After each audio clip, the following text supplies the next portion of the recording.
Hello, everybody, and welcome to the New Flame Sports Podcast. I'm your host, Andrew. Today, we're gonna go back to what we used to do a little bit here on the channel. Just talk about a little bit of everything all at once. As you know, I'm not huge on the NHL. I know free agency's been going on. This is not the place for that. I'm starting to get into the NBA a little bit. I watched the postseason last year, and I've been keeping up with the off season. That Rudy Gobert trade was crazy and all that stuff. But today we're going to be talking about a couple NFL and MLB topics that have, been on my mind the past couple of days. Starting with Mr. Jimmy Garoppolo. If you look here, Jimmy Garoppolo, his stats, but what I want to talk about is the fact that he's been able to look for a trade from the 49ers. He's coming off an injury, or not an injury, but a surgery that he had done after the season last year, so we don't really know how he's going to play that well next year, but he's been available to look for a trade. And what's one thing weird that I found? I was out to dinner the other night with my family, just me, my mom, and my dad, and one of the TVs in the restaurant has NFL Network playing, and they're talking about Jimmy G and stuff like that, and one of the reporters, I forgot who it might have been, but he said that a good fit for Jimmy G would be the Dolphins? Excuse me? This does not make any sense because we already have two quarterbacks on the roster who are making next to nothing. I guess two is making a little, because he fifth over, whatever. Bridgewater signed to be a backup. He knows he's a backup. It's not like we're going to trade him. And then Tua, why would we give the 49ers another young quarterback who, if I'm being honest, one of the biggest Tua fans that I know, me being me, whatever, it's why would we give the 49ers another young quarterback who's, under contract and has a chance to be good? Because if you look at Tua's stats last year, he hasn't even been bad. You look at the stats, only 13 games, 12 games started, 2,600 yards, 10 touchdowns, 16 touchdowns, 10 interceptions. The interceptions were high last year. He started forcing balls, late in games that we were down, but he was hurt, he has that, but whatever. Why would we give this to the 49ers? He has at least 2 more years left on his contract, and he has 2 more years to prove himself to be good, and Jimmy G is making $26 million this year. I don't think any team would pay him that much money to be a backup, or heck, even third. Obviously, you wouldn't pay him that much to be a third-string quarterback. So, if the Dolphins were to trade for Jimmy G, what would that trade even look like? Would it look like a Tua? Would we trade Tua? Would we trade Bridgewater? It just does not make any sense to me. And I think Jimmy G would fit rather nicely on a team that doesn't really have a quarterback. You look at teams, maybe you bring them into the Lions where they have Jared Goff and, that's really it. Or maybe you look at a team like, I heard reports saying that he could go to the Bucks, be yet again the heir to Tom Brady, but those have yet since been shut down. But to the Seahawks, I know they probably wouldn't trade within a division, but yet again, what's the most you're gonna get for Jimmy G? A 5th-round pick? It's not that big of a deal. But I just don't understand why he would go to the Dolphins. That just does not make any sense to me. Anyway, like I said, a couple places that I want Jimmy G to go. I think he'd do really well in Seattle, and then, that also would help DK Metcalf, Tyler Lockett as well in the wide receiver room, and maybe, just maybe, with DeAndre Hopkins being out for a little bit for the Cardinals, maybe the Seahawks, steal a couple of games and are in a playoff spot, because I'd much rather have Jimmy G than Drew Lock or Geno Smith. So yeah, I just don't understand why that NFL reporter, whatever. But Jimmy G, he's not bad, like I said, so it'll be interesting to see how this situation plays out, and I think Jimmy G will be traded probably here before preseason starts, which is in just a couple of weeks. Now, moving on, Deshaun Watson for the Browns now has we all know what's happening with Deshaun Watson. However, he reported to minicamp today, and I don't know if he's gonna be able to play this season. I've seen reports saying that he might get a 6-game suspension. I've seen 8. I've seen a whole season. So it's really just up in the air right now. And personally, I'm not going to talk about really anything, but I think based off what I've seen and what, I believe to be true, Deshaun Watson should be suspended anywhere from 8 to 10 games, which is very high considering Calvin Ridley got suspended a whole season. That NFL suspension wheel is crazy right now. So anyway, speaking of the Browns, they already have, they had Jacoby Brissett in that quarterback room, and then they signed Rosen. Josh Rosen is back in the league, with the Browns now. Joshua Bollinger Lippincott Rosen. That's a heck of a name right there.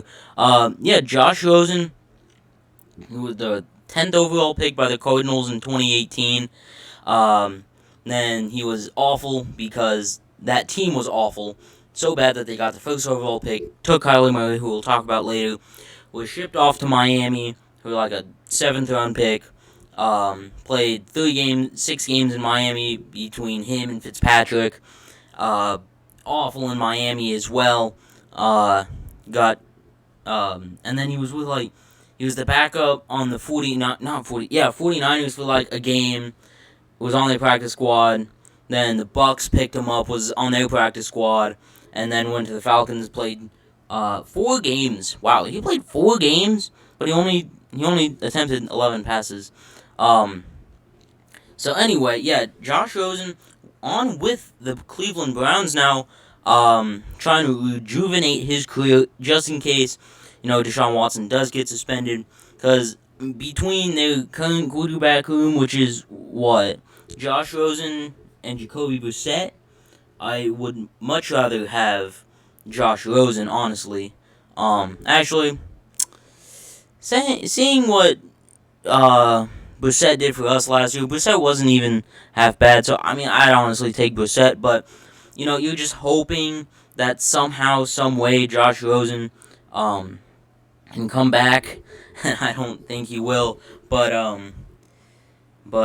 Josh Rosen now with the Cleveland Browns, and if they have to roll with Jacoby Brissett or Josh Rosen, it's not going to be very easy for them. Probably would go win 1, maybe 2 games while Watson is out, and for a team like the Browns that 2 years ago, you were really good. You made the playoffs. You beat the Steelers in home.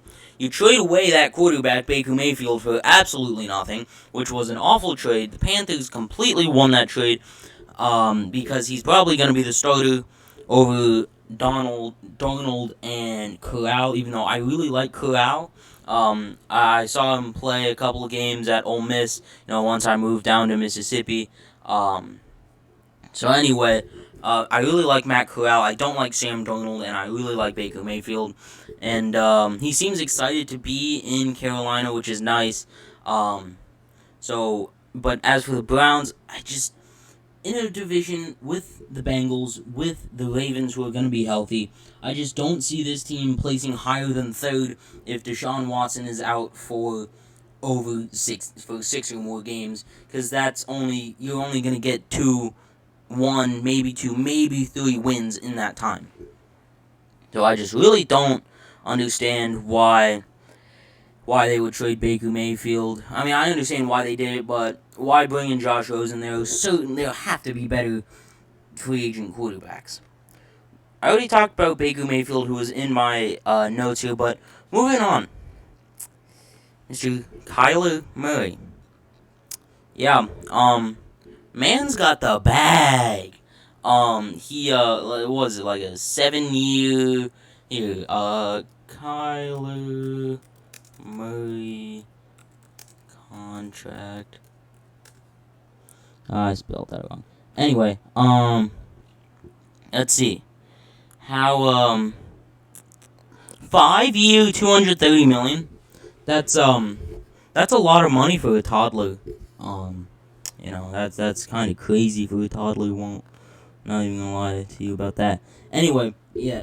All toddler jokes aside, Kyler Murray, he's not even a top 10 quarterback, and he's like the third highest quarterback in the league. It's just so stupid. I don't understand it. He's never thrown for 4,000 yards. He's never even thrown for 30 touchdowns. His interceptions are kind of high compared to the touchdowns. He's going to have to work on that. Sure, he's made the Pro Bowl twice. He's the Rookie of the Year. But at the same time, you have to look at what he is doing for you and evaluate how much is he worth. And he's just not worth, what was it, 40-something million a year? No, he's not. 46.1. That's bad. That's really, really, excuse me, that's really bad. And for the Cardinals, look at it now, you figure, well, D-Hop is out for 6 games, Christian Kirk left in free agency, Chandler Jones left in free agency. You're at a crossroads here because, like I said, D-Hop's out. Your wide receiver 2 is what? Rondale Moore? AJ Green? I don't know if that's who you want to roll out with for this first 6 games of the season. I understand once D-Hop comes back, top 10 wide receiver in the league, although I don't know how much longer I can continue to rank him in the top 10, just because with how talented that position is. But anyway, man, Kyler Murray, I mean, 46.1 million, do these numbers really tell you 46.1 million a year? No, they don't. And you know what's the crazy thing is? What's the graphic? I bet you've seen it. It's like Kyler Murray compared to the A's, the Oakland A's payroll, which obviously he was drafted by them in the first round. He's making $46.1 million is his annual salary. And the entire Oakland A's payroll this year is $48.4 million. That's bad. That's really bad. That not only speaks on how much money Kyler Murray is making, but it's talking on the fact of how poorly run an organization the Oakland A's are, which is just a completely different can of worms that I'm not going to get into right now, because I could talk about that stuff for hours. It bothers me to the point of no end. Them, the Pirates, the Rays, the Reds, just teams like that, they won't re-sign their stars, they just trade them away and hope one year they get lucky and go to the World Series. Whatever. It's bonkers. Back to Kyler Murray now. So, good for him. 46 points, he's set for life. But now you have to look at the bigger picture. You figure guys like Lamar Jackson, Justin Herbert, Joe Burrow. How much money is it going to take for teams to be able to re-sign these guys? And in a league where there is a salary cap, they're going to start taking up a quarter, a third, a half of their team's payroll, of their team's salary cap, and it's just going to get to a point where teams can't pay the quarterback. And it's going to start getting way out of hand, because I will take Lamar Jackson over Kyler Murray 10 times out of 10. And it's just, at what point do you have to say, what is happening, and what point does Goodell have to come in and be like, this is enough, you guys, every deal cannot be a record-setting, market reset type deal. You look at it this offseason with Tyreek Hill. He signed that extension with Miami once he got traded, and then, boom, the dominoes fell. Cooper Kupp, Devontae Adams, first it was Devontae Adams, then it was Tyreek Hill, then it was Cooper Kupp. Just imagine in 4 years, when Justin Jefferson needs an extension, Jamar Chase needs an extension. It's going to get to a point where teams are going to be having to spend $200 million just on their offense alone for 5 players. That is not the point that you want to get to in the NFL. And like I said earlier, at what point is Goodell going to have to step in and say, stop, this is getting out of hand, you can't keep doing this. It's just way too far-fetched for this to even be a possibility of it even happening. So, the NFL is in a rough shape right now because, like I said, you don't know at what point is this going to stop. Every deal is a market reset, and it has to stop. I know I'm repeating myself, but there's not a whole lot you can say when you're looking when you're talking about this, because this is how it is, and it can't be like that. So anyway, yeah, Kyler Murray gets the bag, $46.1 million. Is it deserved? No, but whatever. I mean, Cardinals think that they can be Super Bowl contenders when the Rams exist, so whatever. So yeah, that's gonna do it for the NFL portion of the video. On to the MLB, starting with some trades that have been going on. Daniel Vogelback gets traded to the Mets to get much needed first baseman backup / DH / energy, pinch hit home run guy, which the Mets have kind of been lacking this year. I mean, not much to say. I'm pretty sure they just traded cash for him. But yeah, Daniel Vogelback, Mariner legend, and Brewers legend, I think. I think he was on the Brewers at some point. Anyway, Michael King yesterday. I'm devastated, bro. Like, this is not good. Michael King goes down with a fractured elbow, out for the year. Probably gonna have to miss the start of 2023. This is where it happens. This is where the wheels start coming off the bus, as they say. So pull up Michael King's stats this year. He's been really good, Michael King has, for the New York Yankees this year. Last year, you look at his stats before this year. I mean, we'll just go over here to the FIP and the ERA and the WHIP and all that. The hits per nine were high, and it just has not been that guy, kind of, especially in 2020. He was atrocious in 2020.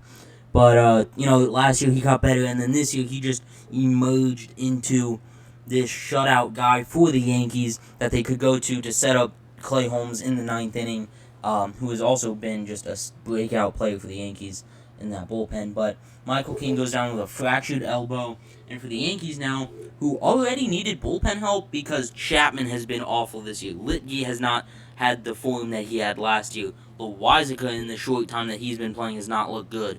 Although his last 2 outings have been decent. Chad Green got hurt in the season. Britton's not coming back until September.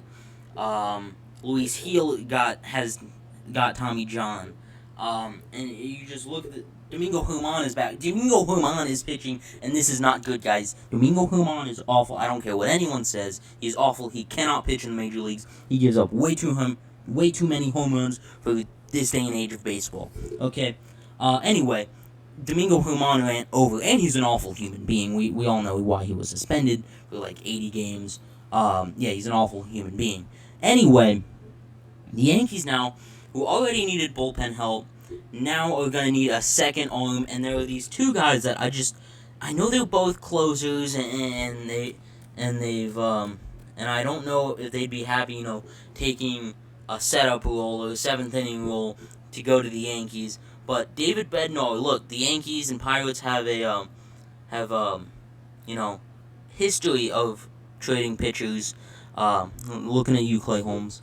Anyway, David Bednar this year has been really good for the Pirates with San Diego for 2 years. I want to say I remember him being with the Padres, but I also want to say I don't, but I feel like I do. I don't know why he only pitched 17.1 innings with the Padres. I feel like he gave up like some big hit, and everyone was like, oh, he's so bad. But yeah, anyway, he goes to Pittsburgh, and he becomes lights out for the Pirates last year and this year. He was an all-star this year. Granted, it was because, you have to have one for every team, and it was really between him and Brian Reynolds for the Pirates. But yeah, this year, he's been really good. He doesn't allow a lot of home runs, only 4 in 43 innings, 2.89 ERA, 2.66 WHIP, 7 hits per 9, yeah, .8 home runs per 9. Maybe you could get the walks a little bit down. 12 to 3 strikeout to walk. That's a little high, but yeah, David Bednar is one guy that I really want. He's great. Could fill right in for Michael King in that 7th inning. Another guy, another closer in the National League, Daniel Bard from the Rockies. Remember him coming back in 2020. Great story. If you haven't, go read about it. So yeah, but Daniel Bard, he's been great for the Rockies since he's gone back to baseball, except for, I guess, last year. Oh, last year he was not. He was. I did not realize he was that bad last year. I realized, I knew his 2020 season was good, and I knew he took a step down, but Jesus, a 5-point, dang, okay. Anyway, but besides the point, this year, Daniel Bard has been great for the Rockies. 1.96 ERA, 20 saves in 36 innings. We look at the per 9s here, 10.5 strikeouts, high walk rate,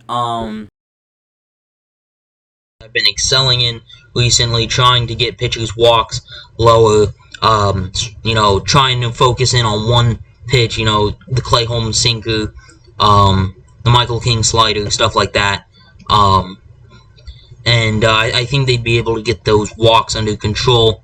0.7 home runs per 9, 4.7 hits per 9.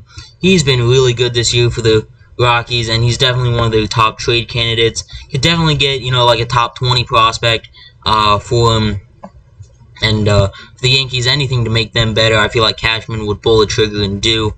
So yeah, Daniel Bard are 2 of my guys that I want on the Yankees. I think he could be really good. Moving on. Next up, Luis Castillo. Obviously, drawing interest from a lot of teams, including the Yankees, Dodgers, Red Sox, Blue Jays, I think. For perfectly good reason.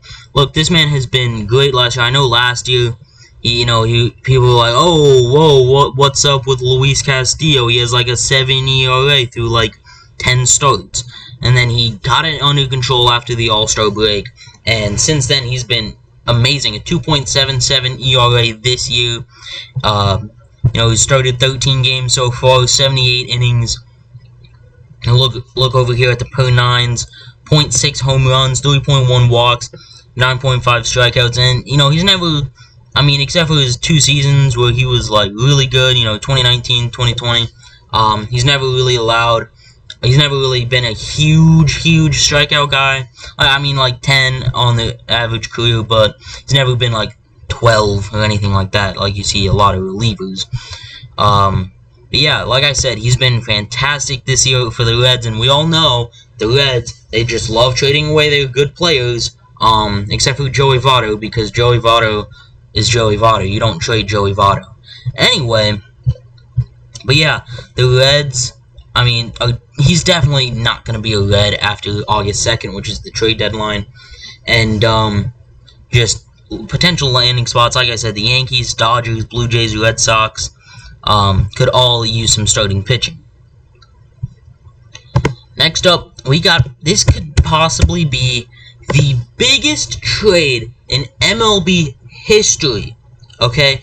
We have this year, and even another one that I'll talk about later, which is just really started to blow up the past couple of days.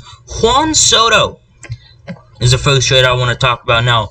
Look, Juan Soto is not happy in the with the Nationals. That much is clear. They're a bad team. They won't spend money, and he rejected a 15-year, $440 million contract extension. And the Nats said, look, we'll offer you one more contract, and if you decline it, we'll trade you. You happy? And he said, yup, I'm happy. And And I just realized my plugged in this entire time. Sorry for the bad audio, guys. That's really unfortunate. I should probably start checking that. Anyway, like I've been saying, we're gonna go like that never happened. Juan Soto, look, by his numbers, he's having a down year, but you look at the batting average, you're saying, oh, he's hitting 250, but a 403 on base percentage. Leads the league with 79 walks. Led the league last year with 145. Led the league last year in on-base percentage, slugging on base last year. And in 2020, granted it was a shortened season, led the league in batting average, on base, slugging, OPS, and OPS plus with a 217 OPS plus. That's stupid. Even this year, where he's hitting 250, he has a 160 OPS plus, which is stupid. Granted, he doesn't play the best of defense, so you put him at DH every day. It's not a problem. But yeah, Juan Soto, we all know how good Juan Soto is. Single-handedly carried the Nationals in that postseason run. It shows it. Man, looking back on that team was kind of like that offense was kind of disgusting. Carey and then Scherzer and Shaw. That team was better than I remember it being. I remember watching that series and I was like, man, this team is really not that good. That season. But then looking back, that was actually a pretty good team. But yeah, the Nationals. He's a one-time World Series champion, two-time All-Star, won the Home Run Derby. Has the potential of hitting, of being one of the greatest hitters of all time. I said it. He's 23 years old, and yeah, it's crazy. Okay, Juan Soto is ridiculously good. He's only gonna get better, and he's already one of, if not the best hitter in the game. And a trade package for Juan Soto would have to be three or four of your top 5 prospects, and then 2 or 3 MLB guys. Like this one trade that I saw on MLB.com from the Yankees, it was Gleyber Torres, Nestor Cortez Jr., Ken Waldichuk. Who else was in that trade? Who else was it?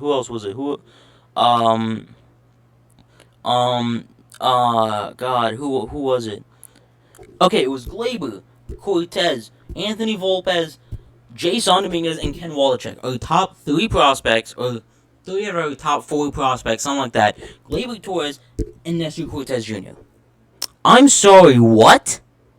Like, MLB.com, I understand Juan Soto's good. I understand that. But you're telling me you're getting an all-star second baseman, Cy Young candidate Nestor Cortez Jr., Anthony Volpe, number 8 overall prospect, Jason Dominguez, who people are calling the next Mike Trout, and Ken Waldichuk, who's this year in the minors is having a great season and could potentially already be in the MLB.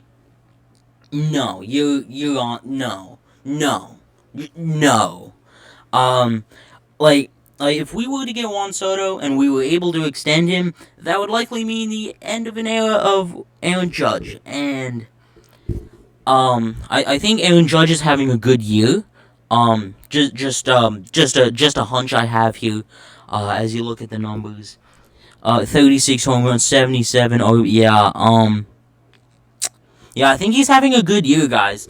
So anyway, yeah, Aaron Judge would likely be out of New York if we traded for Juan Soto, and that's not what I want. I understand having Juan Soto for the long run would be just much better for the team.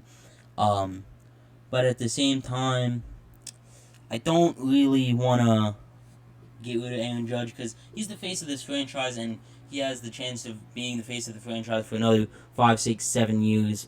And honestly, just pay the man and come over the Yankees. We can pay both of them. Hey, a little cash here and there.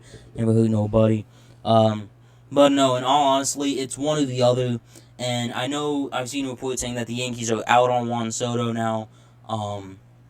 Which I don't know how I feel about that. But I've seen landing spots like the Mariners, who have guys like Jared Kelenic and Novelli Marte and George Kirby that they could trade. I've seen places like the Blue Jays where they got guys like Moreno, Gurriel Jr., other guys like that. I've also seen the Dodgers, which no, stop. No, LA, you don't need any more help. So yeah, let me know in the comments below where you think Juan Soto is going, as well as Luis Castillo is gonna go, and the last guy, Shohei Ohtani. Now look, you guys know I'm not a huge fan of Shohei Ohtani. You guys understand that I think he's overrated. I've made that point very clear. Very clear in my videos here. Look at the batting numbers here. This year he's batting .256, .347 on base, .482 slugging, and .829 OPS. Which these are good numbers. Yes, they are good numbers. But at the same time, at what point do you? How much would the Angels want? Okay, now can I find his pitching stats? Where's pitching stats at? Games by position. No, I want his pitching stats. I would like to see his pitching, standard pitching. There we go.